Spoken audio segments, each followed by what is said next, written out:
The scent of garlic and fresh basil hung thick in the air of Ristorante Bella Sera, mixing with the expensive perfumes of patrons who could afford to spend more on a single meal than I earned in a week.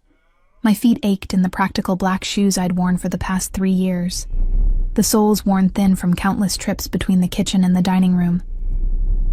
6 hours into my shift, and the familiar burn had settled deep into my calves, a constant reminder of my place in this world. I adjusted my simple black uniform, smoothing down the white apron that Nonna Rosa had insisted all her servers wear. Even though she'd been gone for 2 years now, even though new ownership had taken over Bella Sera and transformed it from a family restaurant into something more exclusive, more dangerous, we still wore her aprons. It was the only piece of her that remained. Table 7 needs water refills, Marco, the floor manager, hissed as he passed me in the narrow hallway between the kitchen and dining room. His eyes, perpetually anxious since the Ferrante family had acquired the restaurant, darted toward the private alcove at the back. "And don't keep them waiting." I nodded silently, the way I'd learned to do. In this world, servers were meant to be invisible. We materialized when needed, vanished when our purpose was served. It was a skill I'd perfected over the years, this ability to move through spaces without leaving an impression, to serve without being seen. The crystal pitcher felt heavy in my hands as I made my way through the dining room. Tuesday evenings were always busy at Bella Sera, but tonight felt different. There was a tension in the air, a crackling energy that made my skin prickle with awareness. The usual patrons were here. Wealthy businessmen, society wives, young couples trying to impress each other. But there were more men in dark suits than usual, more watchful eyes scanning the room. My heart knew why before my mind caught up. He was here. Tiago Ferrante occupied the private alcove the way a king might sit on a throne, his presence commanding without effort. From across the room, I could see him in profile, the strong line of his jaw, the way his dark hair was swept back from his forehead, the broad shoulders that filled out his charcoal suit with an elegance that spoke of money and power. He was in conversation with 2 other men, his expression serious, one hand resting on the table while the other held a glass of wine. I'd been serving him for 8 months now. 8 months of keeping my eyes lowered, my voice professional, my hands steady even when they wanted to tremble. 8 months of memorizing the way he took his espresso, black, no sugar, and how he always ordered the osso buco on Thursdays. 8 months of nursing a hopeless, impossible attraction to a man who had never truly looked at me, because men like Tiago Ferrante didn't look at women like me. We existed in different universes that occasionally overlapped when I brought him his dinner or refilled his wine glass. He was power and danger wrapped in expensive fabric, heir to an empire built on fear and loyalty. And I was just Talia, the quiet garçonette who spoke too little and dreamed too much. "Talia!" Marco's urgent whisper snapped me back to reality. "What are you doing standing there? Move!" I forced my feet forward, approaching table 7 with the practiced grace Nonna Rosa had taught me. The elderly couple smiled warmly as I refilled their glasses, thanking me in heavily accented English. They were tourists, I guessed, drawn to Bella Sera by its reputation, unaware of the true nature of the men who now owned it. As I worked through my tables, I felt the weight of memory pressing on my chest. Nonna Rosa had found me when I was 16, a runaway from a group home with no family, no future, no hope. She'd given me a job washing dishes, taught me Italian and then Sicilian, the old dialect from her village in the mountains. She'd fed me, clothed me, loved me like the granddaughter she'd never had. Il dialetto è la voce del cuore, she used to say. The dialect is the voice of the heart. She'd made me practice for hours, correcting my pronunciation until I could speak the ancient Sicilian of her childhood village as fluently as she did. It was her gift to me, this language that connected me to a place I'd never seen, to roots I'd never had. When she died, she left me nothing. The restaurant had already been sold to pay her debts, sold to the Ferrante family who were expanding their legitimate business interests. But she'd left me with something more valuable than money: a language, a skill, and a place where I belonged, however tenuously. "Talia, Mr. Ferrante's table needs attention." Marco appeared at my elbow again, his voice tight with stress. "They're ready to order." My pulse quickened. Usually Marco or one of the senior servers handled Tiago's table. I was relegated to the general dining room, kept away from the VIP section where the family conducted their business.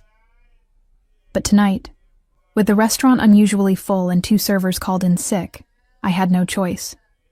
I smoothed my apron one more time, took a breath, and crossed the dining room toward the private alcove. The distance felt endless and too short all at once. As I approached, Tiago glanced up, and for a brief moment, our eyes met. His were dark, almost black in the low light, and utterly unreadable. There was no recognition in them, no acknowledgement that I'd been serving him for months. I was just another interchangeable server, another invisible woman. "Good evening," I said softly in English, my voice steady despite the hammering of my heart. "May I take your order?" "The usual," Tiago said, his voice a low rumble that did things to my insides I tried desperately to ignore. He didn't look at me as he spoke, his attention already back on his companions. "And bring another bottle of the Barolo." I nodded, making notes even though I'd memorized his usual order months ago. "Ossobuco, risotto alla Milanese, and a simple insalata to start." His companions ordered quickly, efficiently, and I retreated as soon as I could. My skin hot with the awareness of how close I'd been to him, close enough to smell his cologne, to see the faint shadow of stubble along his jaw, to notice the way his hands moved when he spoke. Back in the kitchen, I leaned against the cool tile wall, trying to calm my racing heart. This was pathetic. I was pathetic. Pining after a man who didn't know I existed, who never would know I existed. Men like Tiago Ferrante married women from their world, daughters of other families, alliances forged in blood and power, not orphaned garçonettes who served their meals. "Talia, order up." The head chef's voice cut through my thoughts. The rest of the evening passed in a blur of movement and practiced efficiency. I served Tiago's table twice more, bringing courses and clearing plates, always keeping my eyes lowered, always maintaining the invisible barrier between server and patron. He never looked at me, not once. It was past 11 when Marco pulled me aside, his face pale with anxiety. "Mr. Ferrante's father is arriving tomorrow," he said in a low voice. "From Sicily, the Don himself." A chill ran down my spine. Everyone knew about Tommaso Ferrante, the patriarch who still ruled the family from his stronghold in the Sicilian mountains. The man they called O Padrino, whose word was law, whose displeasure meant death. "Why are you telling me this?" I asked, though I already knew the answer from the fear in Marco's eyes. "Because he'll be dining here tomorrow night, in the private alcove, and he's—" Marco swallowed hard. "He's very particular about service, very particular about respect. One wrong move, one perceived slight, and—" He didn't finish the sentence. He didn't need to. "I understand," I said quietly. "Good. Make sure you do." He started to walk away, then paused. "And Talia? Don't speak unless spoken to. Don't look directly at him. Don't do anything that might draw attention. With men like the Don, invisibility is your best protection." After my shift ended, I took the subway back to my tiny apartment in Queens, my mind churning with anxiety about tomorrow. The train rattled through the tunnels, and I stared at my reflection in the dark window. 26 years old, no family, no prospects beyond serving pasta to people who would never see me as anything more than part of the furniture. This was my life, and I'd made my peace with it. But as I lay in bed that night, staring at the water-stained ceiling, I allowed myself one small rebellion against reality. I closed my eyes and imagined what it would be like if Tiago Ferrante actually looked at me. Really looked at me. Saw past the uniform and the lowered eyes to the woman underneath. It was a fantasy, nothing more. Tomorrow I would serve his father with perfect invisible efficiency. I would speak not a word, would draw no attention, would blend into the background as I always had. I had no way of knowing that tomorrow everything would change, that the old Sicilian words Nonna Rosa had taught me would become the key that unlocked a door I'd never dared to approach. That invisibility, my greatest protection, would shatter in an instant. Tomorrow, Tommaso Ferrante would arrive, and nothing would ever be the same. The scent of garlic and fresh basil hung thick in the air of Ristorante Bella Sera, mixing with expensive perfumes of patrons who could afford more on a single meal than I earned in a week. My feet ached in practical black shoes, the soles worn thin from countless trips between kitchen and dining room. 6 hours into my shift, and the familiar burn had settled deep into my calves. I adjusted my simple black uniform, smoothing the white apron that Nonna Rosa had insisted all her servers wear. Even though she'd been gone 2 years, even though new ownership had transformed Bella Sera from family restaurant into something more exclusive, more dangerous, we still wore her aprons, the only piece of her that remained. "Table 7 needs water refills," Marco, the floor manager, hissed as he passed. His eyes, perpetually anxious since the Ferrante family acquired the restaurant, darted toward the private alcove. "Don't keep them waiting." I nodded silently. In this world, servers were invisible. We materialized when needed, vanished when our purpose was served. A skill I'd perfected over years. The crystal pitcher felt heavy as I moved through the dining room. Tuesday evenings were always busy, but tonight felt different. Tension crackled in the air, making my skin prickle. More men in dark suits than usual, more watchful eyes scanning the room. My heart knew why. He was here. Tiago Ferrante occupied the private alcove like a king on a throne, his presence commanding without effort. I could see him in profile, strong jaw, dark hair swept back, broad shoulders filling his charcoal suit with elegant power. He was in conversation with 2 men, expression serious, one hand resting on the table. I'd been serving him for 8 months. 8 months of keeping my eyes lowered, voice professional, hands steady even when they wanted to tremble. 8 months of memorizing how he took his espresso, black, no sugar, and that he always ordered osso buco on Thursdays.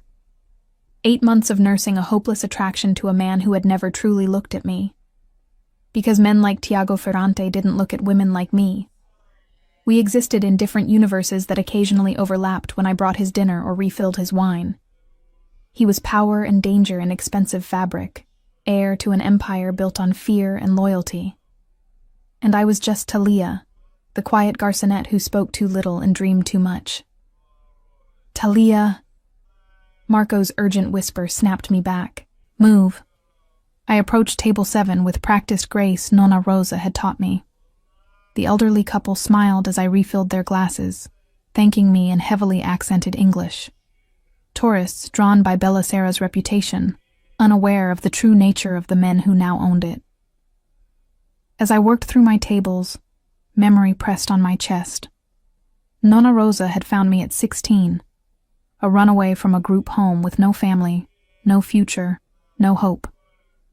She'd given me a job washing dishes, taught me Italian and then Sicilian, the old dialect from her village in the mountains. She'd fed me, clothed me, loved me like the granddaughter she'd never had.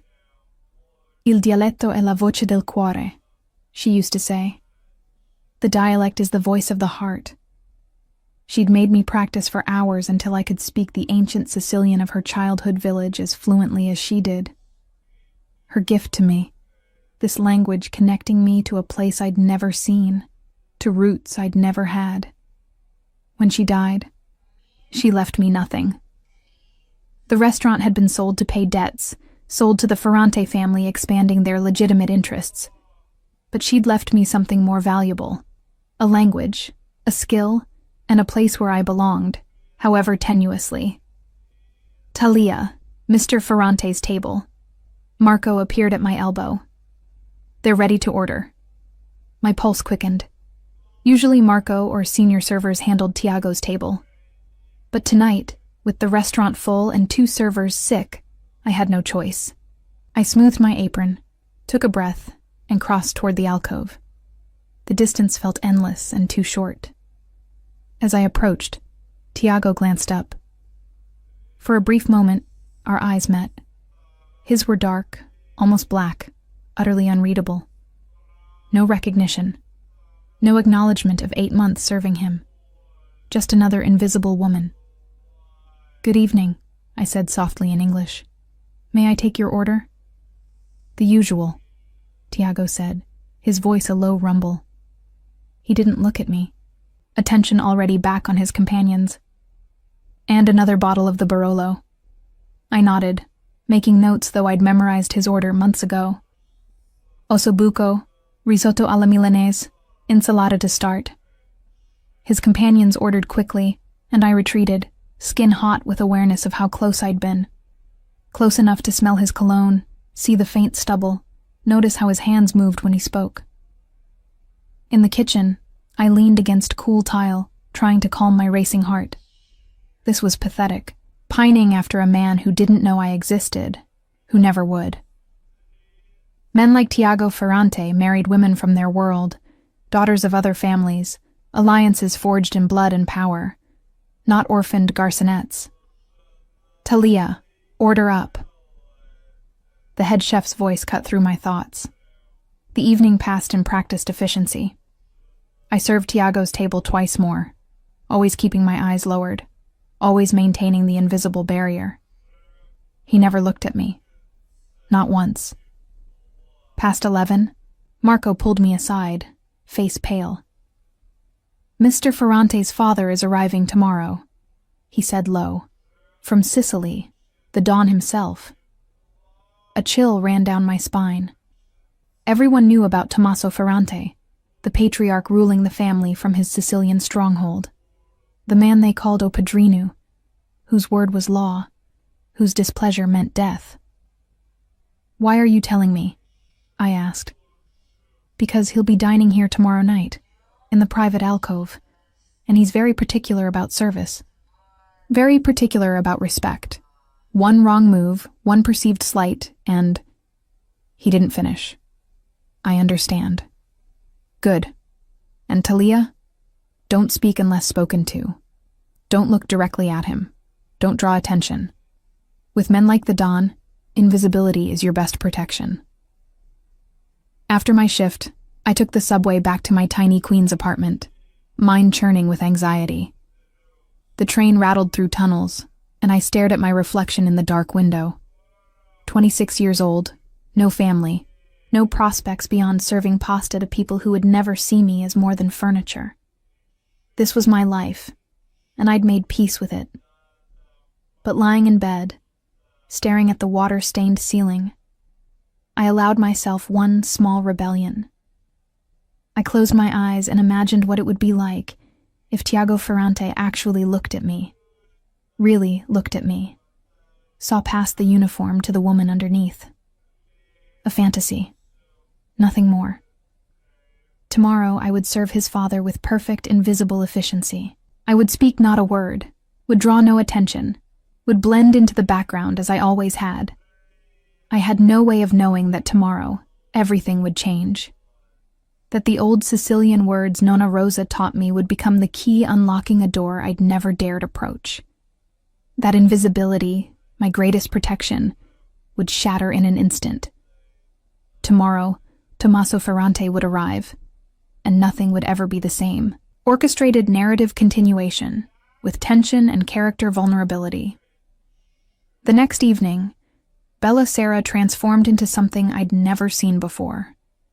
The usual Tuesday crowd had been replaced entirely by men in dark suits, their faces hard and watchful. Every table in the main dining room was occupied by members of the Ferrante organization, their low conversations creating a buzz of tension that made the air feel electric. Marco had been a nervous wreck all day, barking orders at the staff with unusual harshness, checking and rechecking every detail. The private alcove had been prepared with meticulous care. Fresh flowers, the finest linens, crystal glasses that sparkled under the low lighting.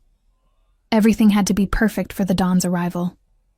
I'd dressed with extra care, making sure my uniform was spotless, my hair pulled back in a neat bun, my hands scrubbed clean. Invisibility was my goal, as it always was. But tonight it felt more crucial than ever. One misstep could be dangerous in ways I didn't want to contemplate. "Remember," Marco whispered to me as I prepared the dawn's table. "Eyes down. Speak only if spoken to directly. And for God's sake, don't do anything to draw attention to yourself." "I understand," I said quietly, arranging the silverware with precise care. The restaurant fell into an expectant hush around 7:30. I was refilling water glasses in the main dining room when I felt the shift in atmosphere. The way every man in the room straightened slightly. The way conversation stopped mid-sentence. He had arrived. Tommaso Ferrante entered Bellicera like a force of nature. He was shorter than his son, perhaps 5'9", but his presence filled the space in a way that had nothing to do with physical stature. His hair was silver white, swept back from a face that was deeply lined but still handsome, weathered by decades of Sicilian sun and the weight of command. He wore a simple black suit that probably cost more than I made in a year, and his dark eyes, so like Tiago's, swept the room with the sharp assessment of a man who missed nothing. Tiago walked beside him, and for the first time since I'd known him, I saw something in Tiago's bearing that approached deference. He guided his father toward the private alcove, speaking to him in low Italian that I couldn't quite catch from across the room.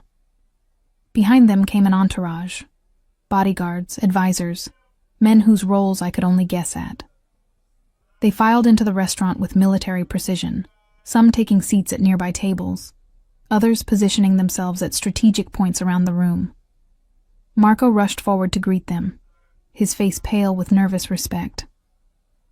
I stayed in the main dining room, serving the other tables, watching from a distance as Tommaso settled into the alcove. Even from across the room, I could feel the weight of his presence, the way every person in the restaurant was acutely aware of his existence. "Talia?" Marco appeared at my elbow, startling me. "You'll be serving the Don's table." My heart dropped into my stomach. But I thought, "Giovanni called in sick. You're the only one available who speaks proper Italian." His grip on my arm was tight enough to hurt. "Do exactly as I said. Nothing more, nothing less. Capisce?" I nodded, my mouth dry. As I gathered my composure and prepared to approach the alcove, I caught Tiago's eye across the room. For the first time in 8 months, he was actually looking at me. Really looking at me. His expression was unreadable, but something in his gaze made my pulse quicken. Was it concern? Warning? I couldn't tell. I approached the alcove with my eyes respectfully lowered, menu in hand. The Don was seated at the head of the table, with Tiago to his right, and 2 other men I didn't recognize flanking them.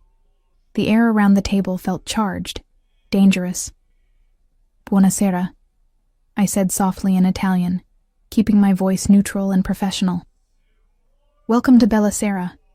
May I offer you something to drink while you review the menu?" Tommaso's response was in rapid Sicilian, not the standard Italian I'd spoken, but the old dialect, the one Nonna Rosa had taught me, the one from her village in the mountains. "Sta bona a roba ca? U piscistoku e frisku?" Is the food good here? Is the fish fresh? My heart stopped. He was testing the staff, seeing if anyone understood the old language. Marco had warned me to speak only if spoken to, but this was a direct question. I had to respond. The question was whether to reveal that I understood or pretend ignorance. Something in me, maybe Nonna Rosa's voice in my memory, maybe just exhaustion from pretending to be invisible for so long, made the decision for me. "È tutto frisco, Don Ferrante," I replied in the same dialect, my accent carrying the exact intonation of his home region. "U piscistoku veni o matinu, como a carni. Ma si vuci o meglio, "Il ragù è fatto come una volta, che ricetta antica. Everything is fresh, Don Ferrante. The fish comes in the morning, like the meat. But if you want the best, the ragù is made the old way, with the ancient recipe." The silence that followed was absolute. Every head at the table turned toward me.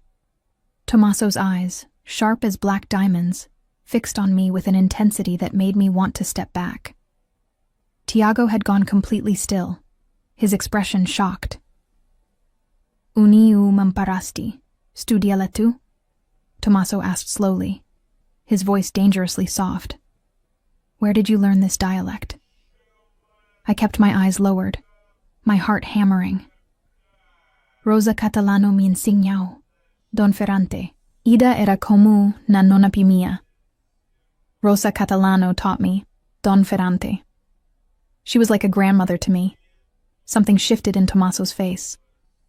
"Rosa di Corleone? Rosa Catalano di Corleone?" "Sì, Don Ferrante." The Don leaned back in his chair, studying me with renewed interest. When he spoke again, it was in Italian, presumably so the others at the table could understand. Rosa Catalano. I knew her family. Good people. She owned this restaurant? "Yes, sir," I replied in Italian, sensing the shift in conversation. "She passed away 2 years ago. I worked for her since I was 16. And she taught you our dialect, the dialect of Corleone." It wasn't a question. Why would she do this? She said, I hesitated, then continued softly. She said the dialect is the voice of the heart. She had no family left in Sicily, no one to speak it with. So she taught me. Tommaso was quiet for a long moment. Then he turned to his son. "Tiago, you've been eating here for how long?" 8 months, father." Tiago's voice was carefully controlled, but I could hear something underneath. Surprise, maybe, or realization. "And you never mentioned this girl? This girl who speaks the language of our home, who was trained by Rosa Catalano herself." Tiago's eyes met mine, and I saw the truth there. He'd never noticed me, not once in 8 months. I'd been invisible, just as I'd intended. I wasn't aware. Not aware. Tommaso's voice held a note of disapproval. "You eat in a restaurant where a young woman speaks the dialect of our ancestors with perfect accent, and you don't notice?" He shook his head. "Your grandfather would be ashamed." Then the Don's attention returned to me, and the weight of it made me want to shrink into the floor. "What is your name, girl?" "Talia Oliveira, Don Ferrante." "Oliveira. Portuguese?" "My father was Portuguese. He died when I was very young. My mother, too. I grew up in foster care until Nonna Rosa found me." Something in Tommaso's expression softened almost imperceptibly. "An orphan. Like our people were orphans when we came to this country." He nodded slowly. "Sit down, Talia Oliveira." I froze. "Sir?" "Sit." It was not a request. Tiago quickly pulled out a chair, and I sank into it, my mind reeling. Servers didn't sit at tables, especially not at the Don's table. This was unprecedented, dangerous, completely outside the normal order of things. Tommaso leaned forward, his dark eyes searching my face. "Tell me about Rosa. Tell me what she taught you." And so I did. For the next 20 minutes, as Tiago and the other men sat in stunned silence, I told the Don about Nonna Rosa, about how she'd found me washing dishes, taught me to cook, taught me Italian, and then the old Sicilian, about the stories she'd told me of Corleone, of the mountains and the traditions, of a world that existed before cars and phones and modern conveniences, about how she'd made me practice the dialect until my accent was perfect, until I could speak it as naturally as she did. She said, I finished softly, that language carries memory, that as long as someone speaks the old words, The old ways don't die. Tommaso was quiet for a long time. When he finally spoke, his voice was thick with emotion.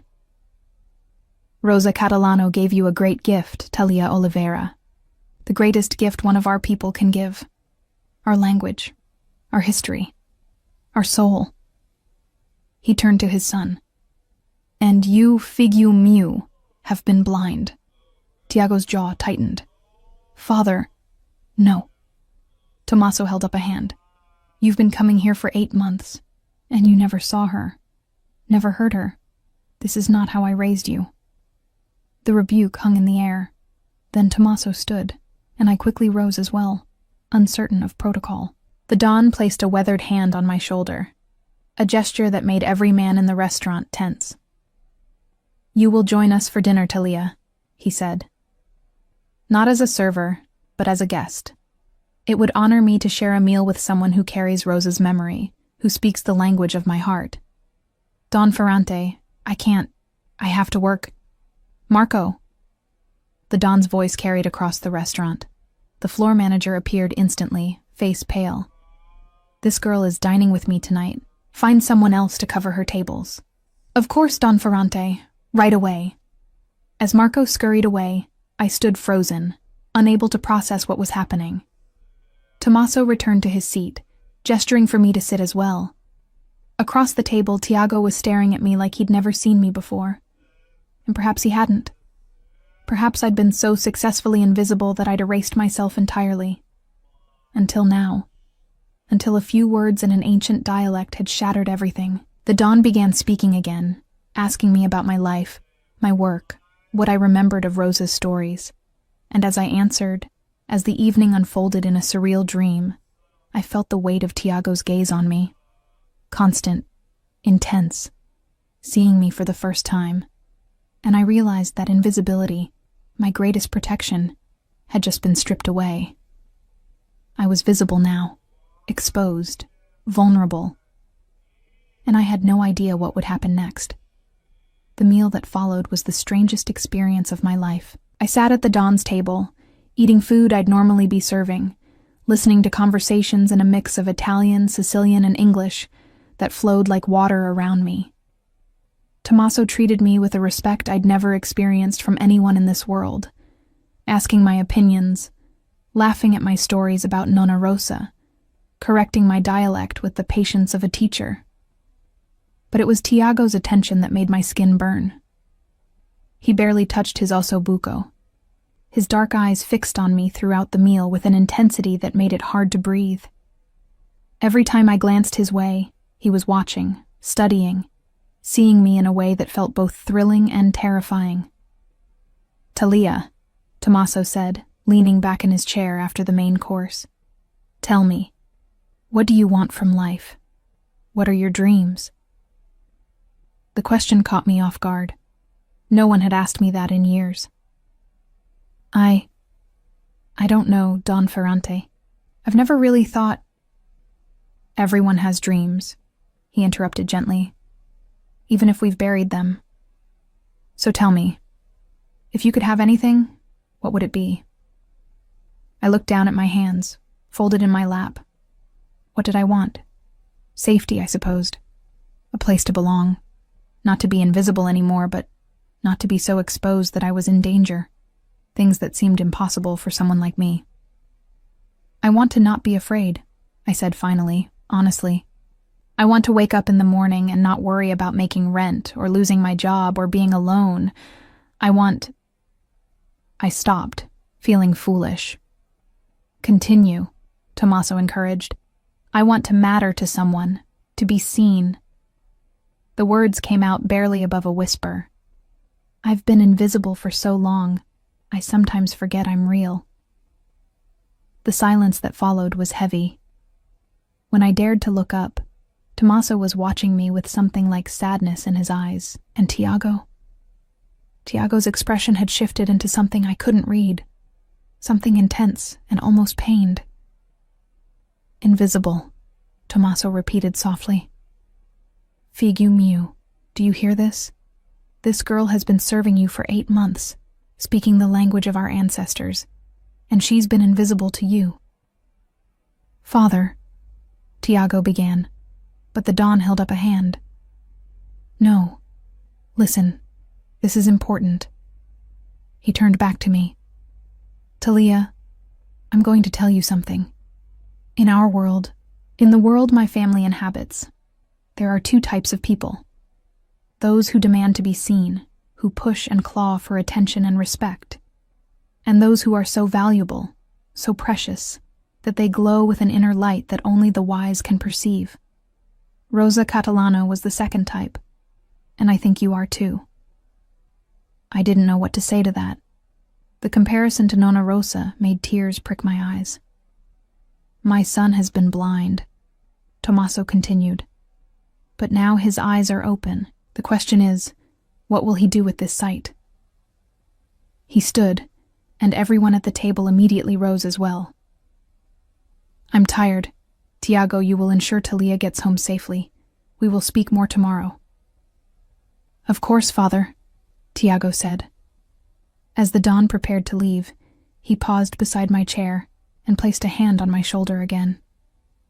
"Thank you, Talia, for keeping Rosa's memory alive, for carrying our language in your heart. You have given an old man a great gift tonight."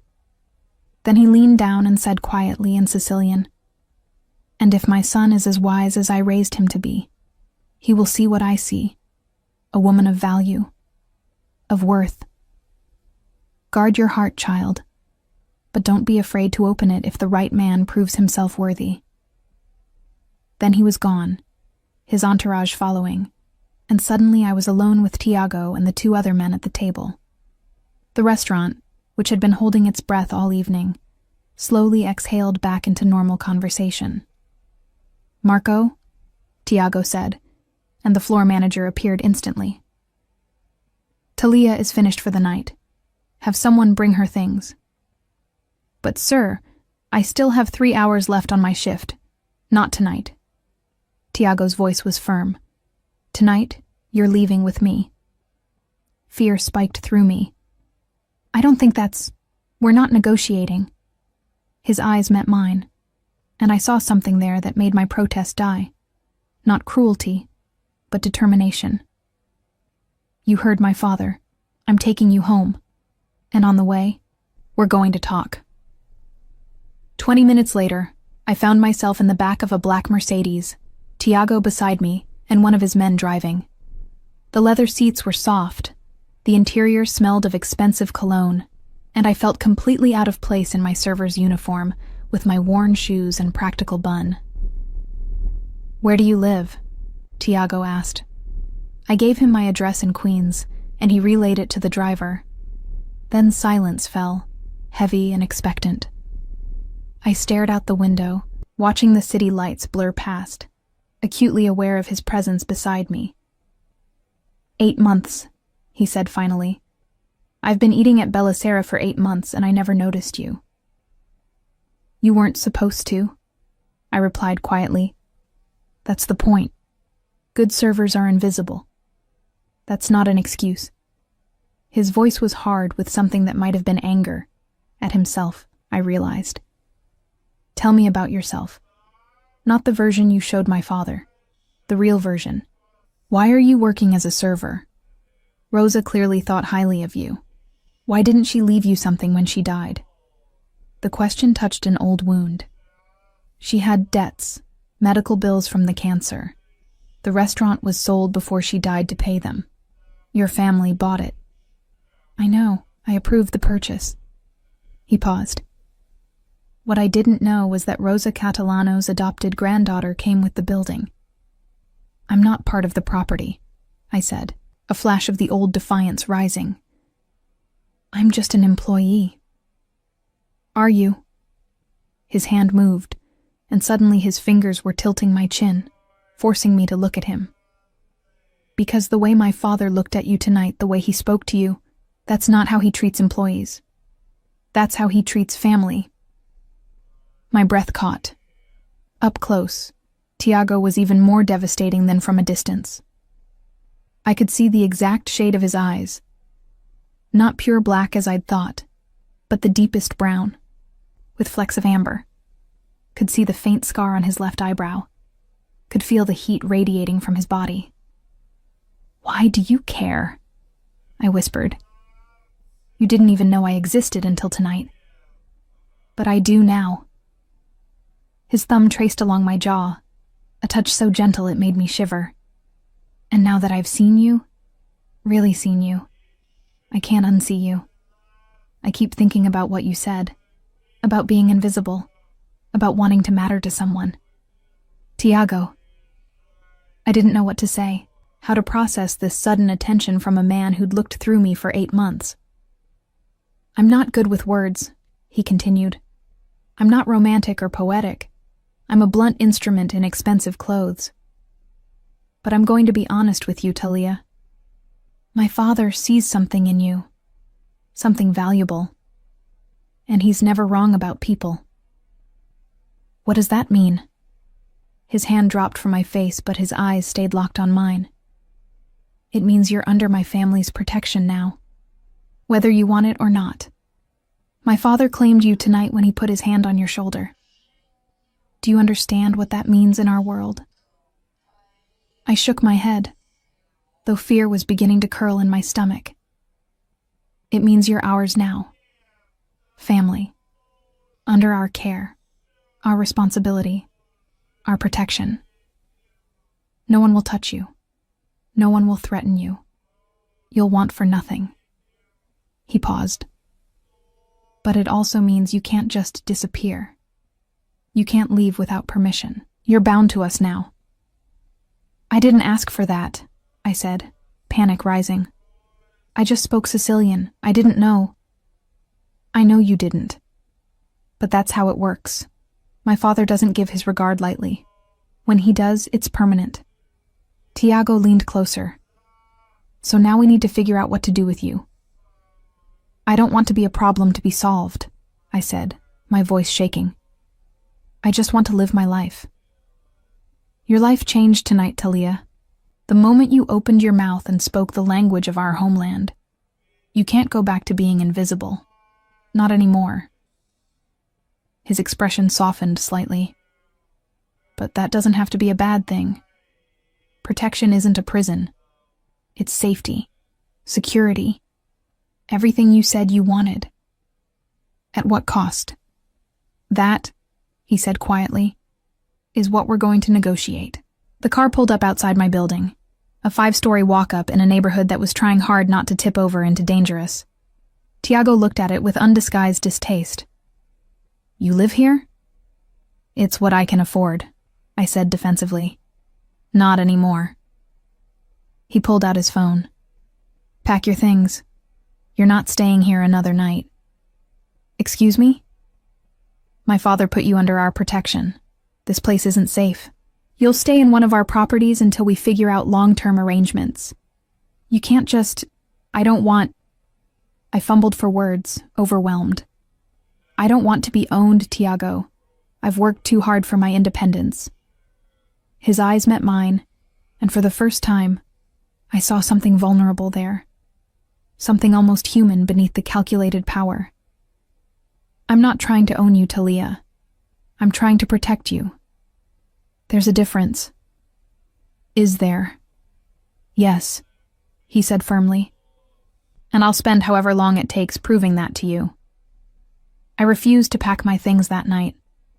Despite Tiago's insistence, despite the driver waiting outside, despite every logical reason to accept the protection being offered, I stood my ground in my tiny apartment and told him no. "This is my home," I said, gesturing at the cramped space with its second-hand furniture and water-stained ceiling. "It's not much, but it's mine. I've worked for 3 years to keep this place. I'm not giving it up because your father decided I'm worth protecting." Tiago stood in my doorway. He'd refused to leave me alone, his tall frame making my small apartment feel even smaller. "You're being stubborn." "I'm being independent. There's a difference." Something flickered in his eyes. Respect, maybe, or frustration. "Fine, but I'm posting men outside. 24-hour security, non-negotiable." "Why?" I demanded. "Who would possibly want to hurt me?" I'm nobody. You stopped being nobody the moment my father claimed you in front of every made man in this city. His voice was hard. Do you understand what happened tonight, Talia? Really understand? I sank onto my worn couch, suddenly exhausted. No. Explain it to me. He sat beside me, close enough that I could smell his cologne, feel his warmth. In our world, there are rules, unspoken but absolute. When a Don places his hand on someone's shoulder the way my father did with you, it's a mark of favor, of family. It means you're under Ferrante protection, which makes you valuable. And valuable things attract attention. What kind of attention? The dangerous kind. He ran a hand through his dark hair, a gesture that made him seem suddenly more human, less untouchable. We have enemies, families who would love to strike at my father through someone he's shown favor to, especially someone who isn't born into this life, who doesn't know how to protect herself. Fear coiled in my stomach. So I'm bait now? No. You're protected, but only if you let us protect you. His hand found mine, and the touch sent electricity up my arm. Please, Talia, don't fight me on this. Let me keep you safe. The sincerity in his voice caught me off guard. This wasn't the cold, distant man who'd looked through me for 8 months. This was someone else entirely. Someone worried, almost desperate. Okay, I said finally. Security outside. But I'm staying here. This is my line. He nodded slowly. For now. But we're going to revisit this conversation. After he left, posting 2 men in a car across the street, I lay in my bed staring at the ceiling and wondering what I'd gotten myself into. My phone buzzed. A text from an unknown number. Damani, 10 a.m. Bella Sera. We discuss your future. TF. I stared at the message, my heart pounding. Tomorrow, 10 in the morning. The restaurant would be closed, empty. Just me and the Ferrante family, discussing my future like I was a business acquisition to be negotiated.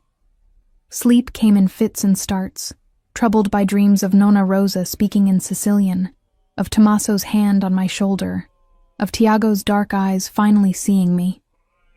The next morning, I dressed carefully in the only nice dress I owned. A simple navy blue sheath I'd bought at a thrift store 2 years ago. My hands shook as I applied minimal makeup, pulled my hair into a neat bun. I looked at my reflection and barely recognized myself. Yesterday I'd been invisible. Today I was.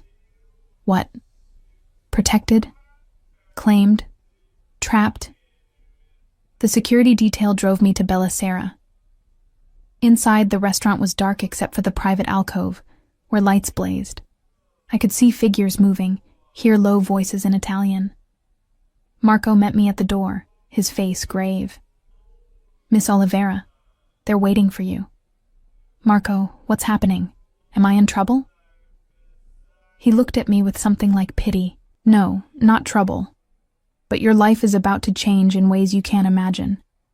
Be careful what you agree to in there. My stomach dropped as I walked toward the alcove. Tommaso sat at the head of the table, Tiago to his right. But there were others too. 3 men I didn't recognize, all wearing expensive suits, all watching me with calculating eyes. Talia, buona mattina, Tommaso greeted me warmly. Sit, please. We have much to discuss. I sat, feeling like prey, surrounded by predators. Don Ferrante. These are my associates. He gestured to the other men. Salvatore, Antonio, and Marco. Not your Marco, but Marco Lombardi, my consigliere. They're here because what we discussed today affects the entire family. I looked at Tiago, but his expression was unreadable. Closed off again, the way it had been for 8 months. Talia, Tommaso began. Last night I told you that you are under our protection, but I didn't explain fully what that means, or what it requires. Requires? My voice came out smaller than I intended. Protection is not free, child. It cannot be. In our world, everything has a price, a balance. We offer you safety, security, a life without fear. In return, we ask for loyalty, for service. Ice slid down my spine. What kind of service? Nothing terrible, he assured me quickly. Nothing that would compromise your morals. But you have skills we need. You speak Sicilian with perfect accent. You understand our culture. And most importantly, you are unknown, not connected to any family. That makes you valuable. Valuable how? Antonio, one of the associates, leaned forward. There are situations where we need someone who can navigate both worlds. Someone who can speak to the old country connections but operate in the American sphere. Someone who appears innocent but understands our ways. You want me to be a translator? I asked, confused. More than that, Marco Lombardi said. An intermediary, a bridge. When delicate situations arise that require someone with cultural knowledge but without obvious family ties, you would serve in that capacity. I looked at Tiago again. This time he met my eyes, and I saw something there. Warning, maybe. Or regret. And if I refuse? I asked quietly. The temperature in the room dropped. Tommaso's expression didn't change, but something shifted. You cannot refuse what has already been given, Talia. I claimed you. That claim is permanent. The question is not whether you serve, but how willingly. So I'm a prisoner. Your family, Tommaso corrected. Family has obligations, but family also has privileges. You will want for nothing. Your rent will be paid, your future secured. You will have access to resources you've never dreamed of. All we ask is that when we call, you answer. It was a golden cage, beautifully presented. I could see that clearly now. The protection wasn't altruism, it was recruitment. They'd found someone useful and were binding me to them before I understood what I was agreeing to. How often would you call? I asked, trying to understand the scope of what was being asked. Rarely, Antonio said. Perhaps once a month, perhaps less. But when we do, it would be important, time-sensitive, critical. And dangerous? Silence answered me. Finally, Tommaso spoke. Sometimes. Yes. But you would always be protected. Always have support. We would never put you in a situation without backup. I stood abruptly, the chair scraping against the floor. I need time to think. There is no time, Salvatore said coldly. The Dawn has offered you a great honor. You accept or what? I demanded, finding courage I didn't know I had. You'll kill me? The orphan girl who speaks your dialect? How would that look to the old country connections you're so worried about? Tommaso laughed. Actually laughed. Ah, figlia mia, you have spirit. Rosa taught you well, not just language, but strength. He stood, and everyone else immediately rose. You're right, we won't force you. But understand this. My protection remains whether you actively serve or not. Because I gave my word, and my word is iron. The question is whether you accept the privileges that come with the obligations, or whether you insist on struggling alone while we guard you from the shadows. He moved toward me, and I forced myself not to step back. You have until tomorrow night to decide. Tiago will explain more about what would be asked of you. But know this, Talia Oliveira. I see in you something rare, something precious. Don't waste it on pride. As the Don and his associates left, I found myself alone with Tiago. He hadn't moved from his seat, his dark eyes fixed on me with an intensity that made my skin burn. You should have just agreed, he said finally. I don't like being owned. No one's trying to own you. But his voice lacked conviction. Aren't you? I moved closer to him, anger overriding fear. Your father decides I'm useful, so suddenly I'm family. I'm protected but I owe service? That's not family, Tiago. That's employment with very violent termination clauses. He stood, towering over me. You don't understand our world. Then explain it to me. Make me understand why I should give up my freedom for your family's protection from threats I didn't have until your father touched my shoulder. Because... He stopped, jaw clenching. Because the alternative is worse. Because now that you've been claimed, every family in this city knows about you. If we withdraw protection, if we let you go back to being nobody, someone will grab you just to spite my father. To prove they can. Do you understand? There's no going back to invisible now. The only choice is who protects you. And I should choose the people who created the problem in the first place? Yes. His hands gripped my shoulders. Because we're the strongest. Because we'll actually keep you safe. Because... He stopped, something raw flashing across his face. Because I won't let anything happen to you. The admission hung between us, charged with meaning. I stared up at him, seeing past the calculated power to something underneath. Something that looked almost like genuine concern. Why do you care? I whispered. You didn't even know I existed 3 days ago. But I do now. His hands moved from my shoulders to frame my face, the touch devastating in its gentleness. And I can't stop thinking about what you said, about being invisible, about wanting to matter. Well, you matter now, Talia, to my father, to the family. His voice dropped. To me, I don't want to matter because I'm useful.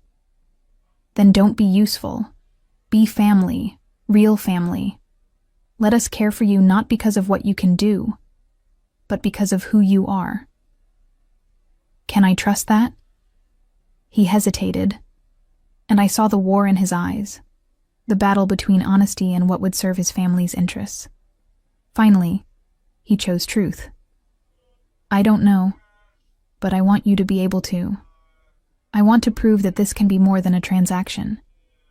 I didn't give Tommaso an answer that day. Or the next. For 3 days, I went about my life as normally as I could, working my shifts at Bella Sera, while Tiago's men watched from the shadows. But everything had changed. Customers looked at me differently now. Marco treated me with careful respect instead of casual authority. Even the kitchen staff seemed wary, as though I'd become something dangerous to touch. Tiago came to the restaurant every evening, not to the private alcove, but to sit at the bar where he could watch me work. It was unnerving, having those dark eyes follow my every movement, but it was also something else.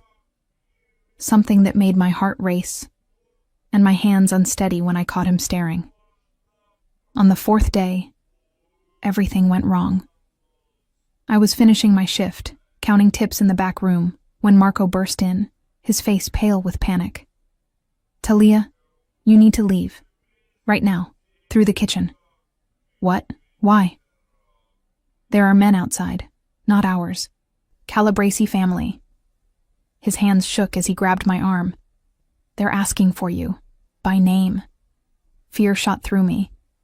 The Calabresi were one of the Ferranti's rivals.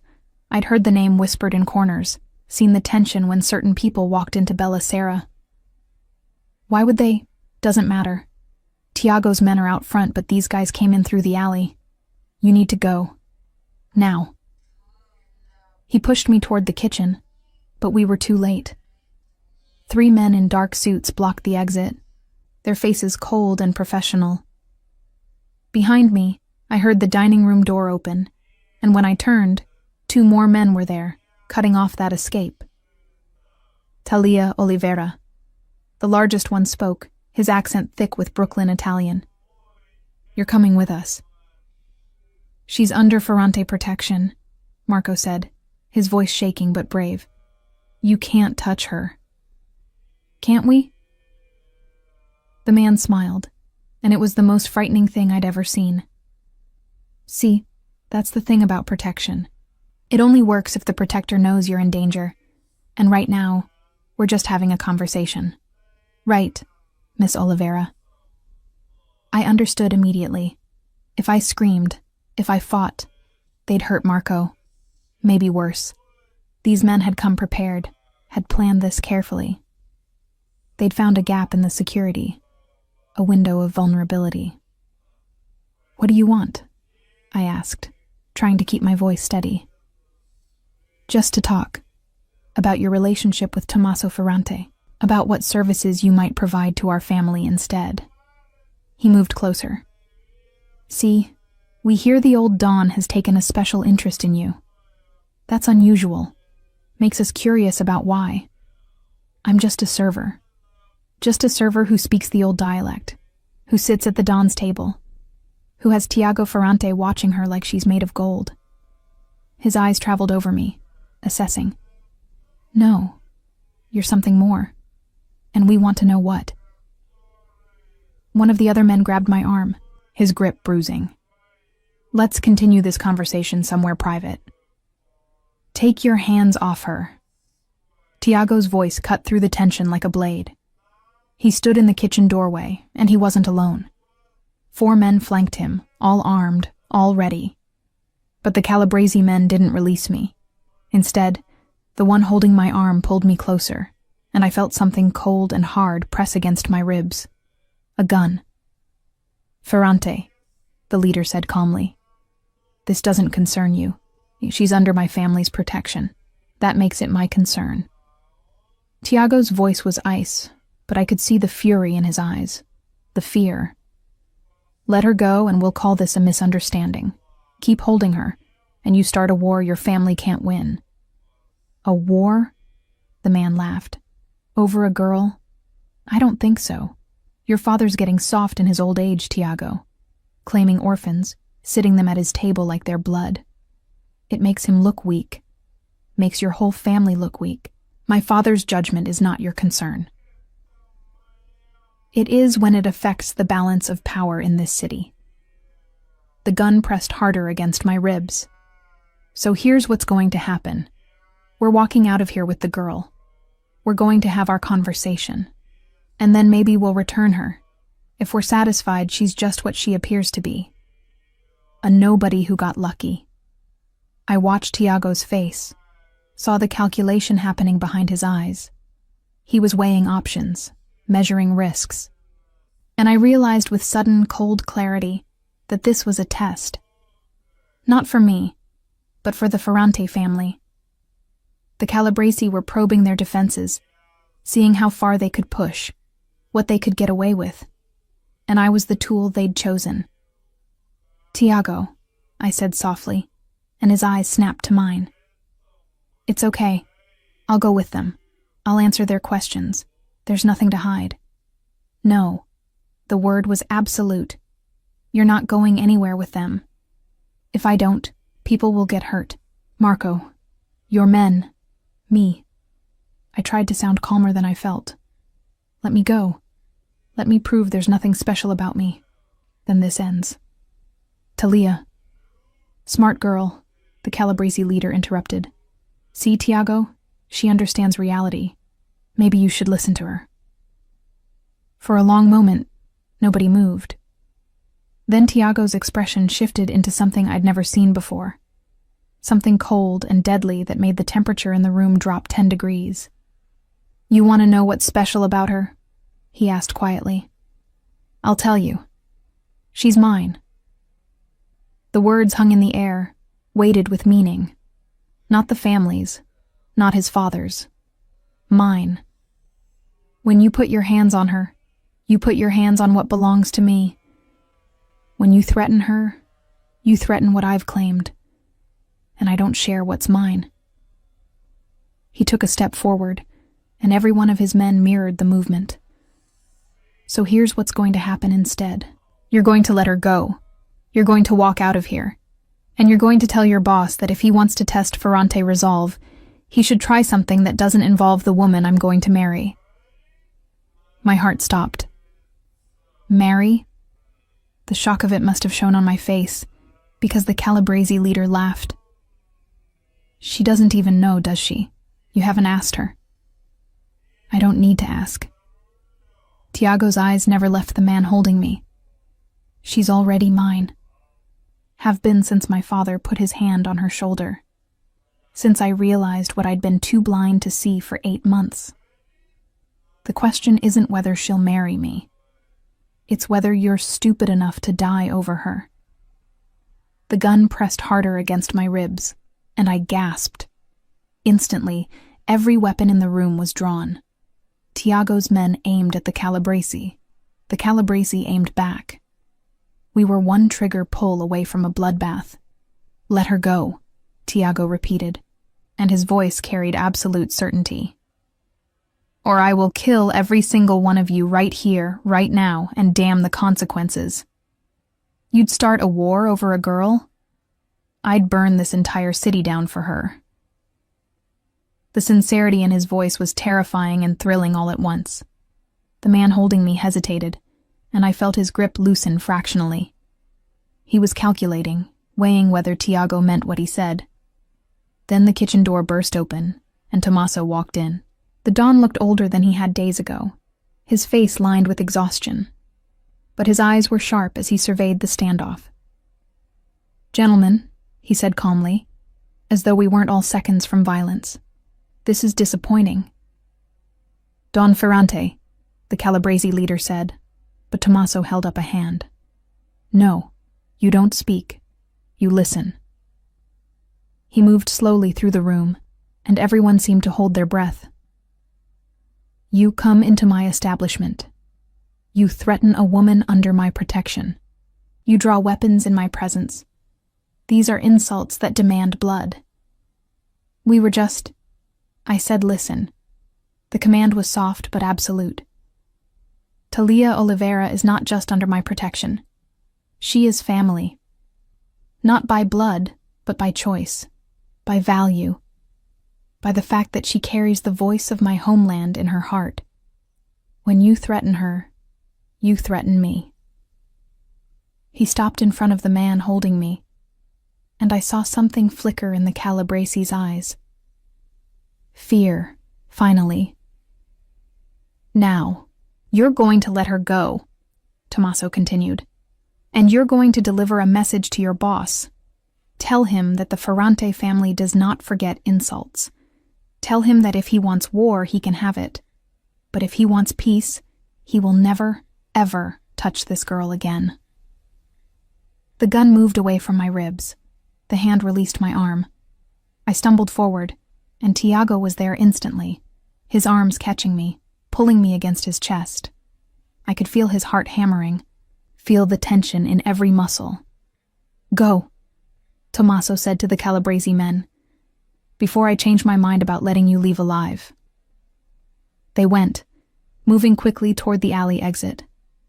When they were gone, the Don turned to me, his expression softening. "Are you hurt, child?" "No, Don Ferrante, just scared." "As you should be. This world is dangerous." He looked at his son.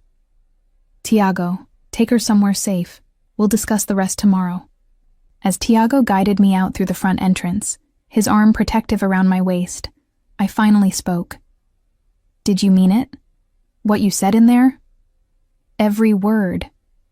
"You want to marry me?"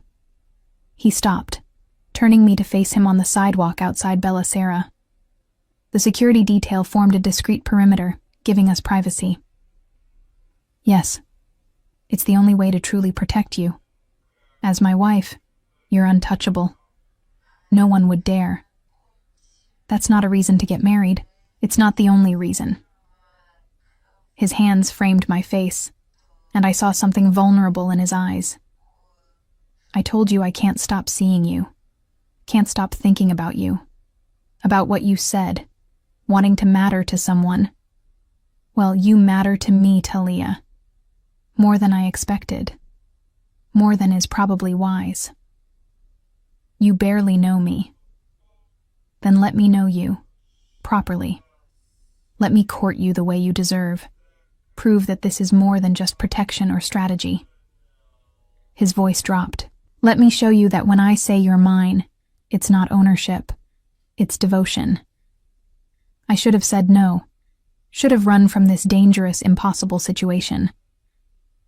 But standing there, with Tiago's hands gentle on my face, and his eyes showing me a future I'd never dared imagine, I found myself saying something else entirely. Okay, court me. Prove it. His smile was slow and devastating. I will. I promise you, Talia Oliveira, I will.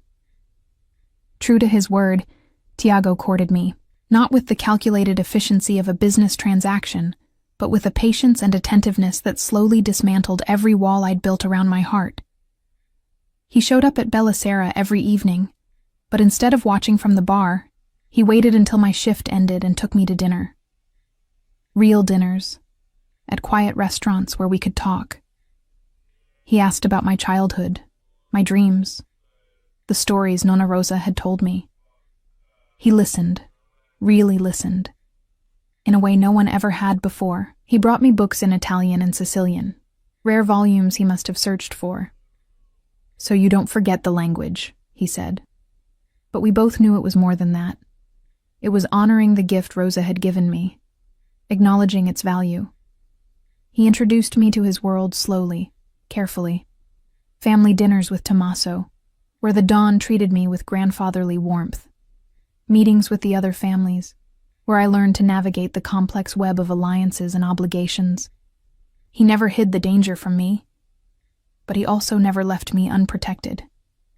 And somewhere in those weeks, between shared meals and quiet conversations, and the way he looked at me like I was something precious, I fell in love with him. The realization came one evening 3 weeks after the Calabrese incident. We were in his apartment. He'd finally convinced me to leave my building, though I'd insisted on my own space, and he'd given me a floor in one of his buildings with security but independence. We were cooking together, something that had become our routine. Him attempting Italian recipes while I corrected his technique, both of us laughing at his failures. You're terrible at this, I said, as he somehow managed to burn water for pasta. I'm not used to doing things myself, he admitted, looking so genuinely baffled by the smoking pot that I couldn't help but laugh. What do you usually eat? Whatever my housekeeper makes, or restaurant food. He rescued the pot, dumping the water. I should probably learn, though.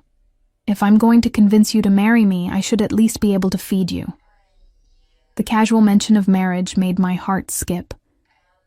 We hadn't talked about it since that night, though it hung between us like a promise. Is that what you're doing? Convincing me? He set the pot down, turning to face me fully. Every day, with every conversation, every moment we spend together. I'm trying to prove that I see you, Talia. Not what you can do for my family, not how useful you are, but you. And do you see me? Yes. His hands found my waist, pulling me close. I see a woman who's been strong her whole life because she had no choice, who learned to be invisible to survive, who carries the voice of my homeland in her heart, who makes me laugh, who challenges me, who makes me want to be better than I am. Tiago, I'm in love with you, he said simply. I know it's fast. I know we're still learning each other. But it's true. I love you, Talia. And I want to marry you. Not for protection, not for strategy, but because I can't imagine my future without you in it. The words I'd been holding back spilled out. I love you too. His kiss was gentle and fierce all at once, full of promise and possession, and something that felt like coming home. When we finally broke apart, both breathing hard, he rested his forehead against mine. Then marry me. For real this time. Not because my father claimed you or because it's strategic. Marry me because you want to. Yes, I whispered. Yes, I'll marry you. Tommaso insisted we marry in Sicily. In Corleone, he said. In the church where my grandparents married, where Rosa would have wanted to see you wed. The weeks before the wedding were a whirlwind. Tommaso took charge of the planning with the same efficiency he brought to running his empire. Talia would have the wedding she deserved, he declared. The wedding Rosa would have given her if she'd lived. I was measured for a dress, not just any dress, but one commissioned from a designer in Milan. I met Tiago's extended family, cousins and uncles and aunts who flew in from Sicily to meet the American girl who'd captured the Don's heir. They embraced me with warmth that brought tears to my eyes, this instant family I'd never expected to have. You speak like one of us, Tiago's grandmother said in Sicilian when we met. Rosa taught you well. She would be proud. The night before we left for Sicily, Tommaso called me to his study. He sat behind a massive desk, looking every inch the patriarch, but his expression was soft as I entered. Sit, figlia mia. I sat, my hands folded in my lap. Don Ferrante. Tommaso, he corrected gently. You're about to become my daughter. You should call me by my name. He paused, studying me. Are you happy, Talia? Truly happy? Because if my son has pressured you, if this marriage is not what you want... It's what I want, I interrupted. I love him. I know it happened fast. I know it's complicated. But it's real. Good. He opened a drawer and pulled out a small velvet box. Then I want you to have this. Inside was a ring, not the engagement ring Tiago had given me, but something older. A simple gold band with an inscription in Sicilian. This was Rosa's, Tommaso said quietly. Her wedding ring. She left it with me before she died, made me promise to give it to someone worthy. Someone who would honor her memory and carry her gift forward. He met my eyes. That someone is you. Tears spilled down my cheeks. I can't. It's too much. You can and you will. Rosa loved you, Talia. She saw in you what I see. Strength, resilience, heart. She would want you to have this. He came around the desk, taking my hand.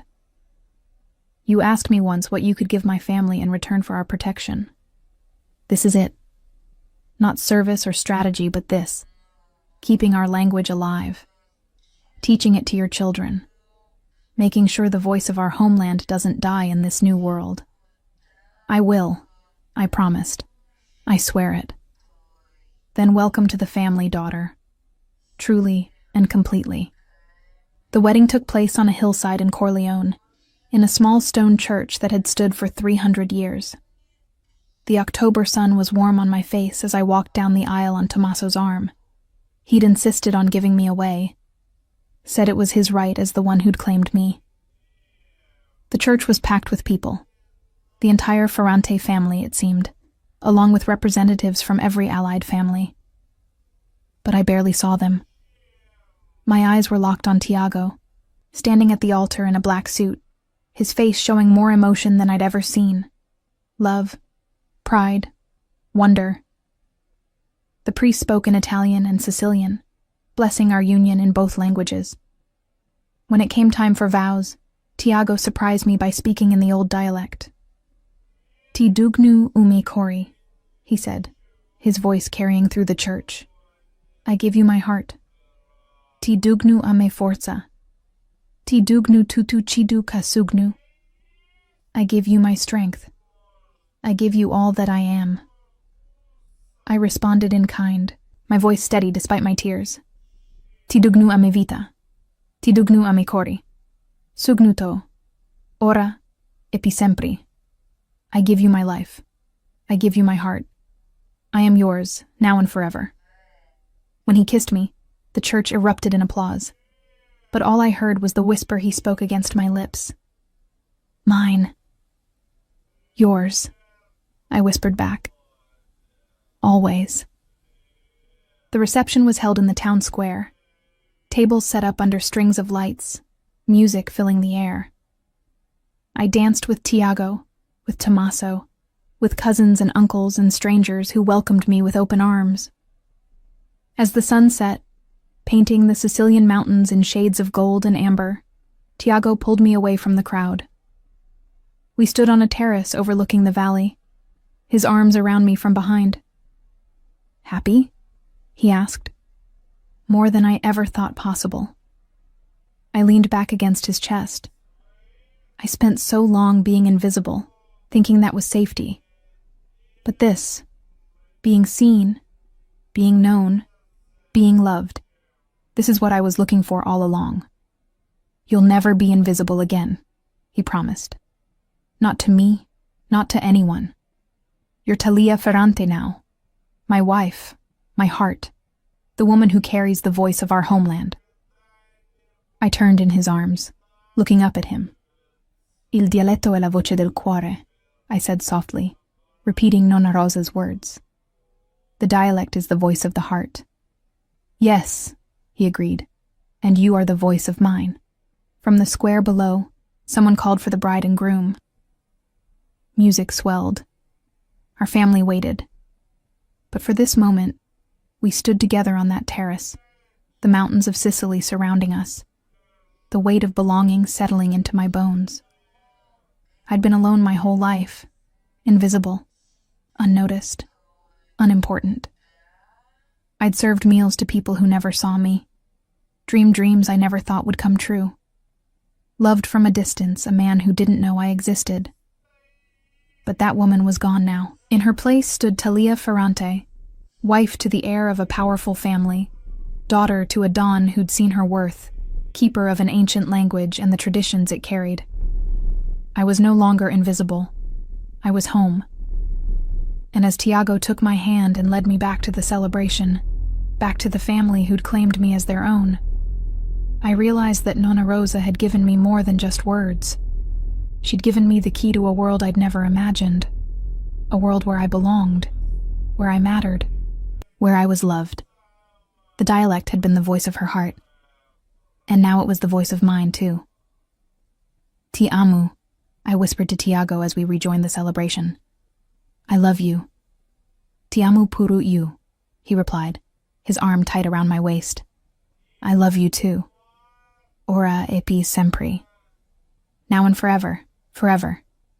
It was a promise we'd both keep, bound by love and language, and the unbreakable ties of family. I'd found my place in this world, not by staying invisible, but by being seen, by speaking the words that connected past to present,